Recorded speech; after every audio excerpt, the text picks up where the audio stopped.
I'm gonna jump in here. I'm gonna interject. Yeah. Now you're in my world, right? So I'd have to see the play. And then you and I can have a deep discussion offline on how that play works and how we can leverage it in different positions. For sure. Section 8 is money. People don't want to play with it because they're scared of it. Because they're scared of the tenants.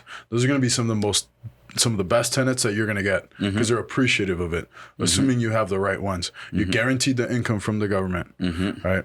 Then it's just finding the properties. But when you're going into Detroit, you're going into Cleveland, you're going into Baltimore, some of the more underserved areas. I just picked up Atlanta. Atlanta's booming. Yeah, so we just and that's the money ball. Like right now, what I'm trying to structure together is something similar for Section 8 housing, building out a parcel for manufactured homes that I'll turn into a Section 8 park. For sure. And now the tax incentives, the city incentives, and the state incentives to build that, fucking insane. Exactly.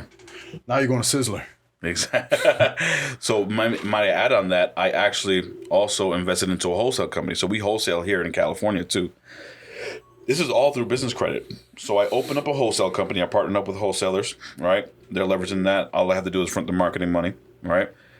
We get checks and those big spreads. Obviously, it's California's big spreads, right? I put that on the down payment on the 20% down on these houses. And that's what, 16 grand to 22 grand?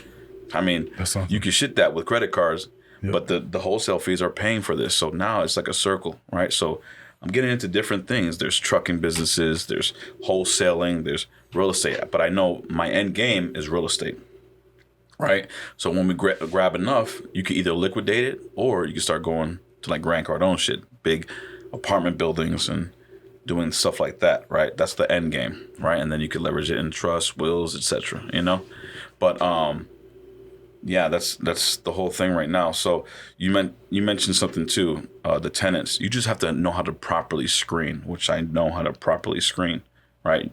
They have to meet this criteria. Just because they're Section 8 doesn't mean that they're bad tenants. Yeah, no, absolutely not. It doesn't mean that they're bad tenants. Everybody's, I mean, I was Section 8. Look at me.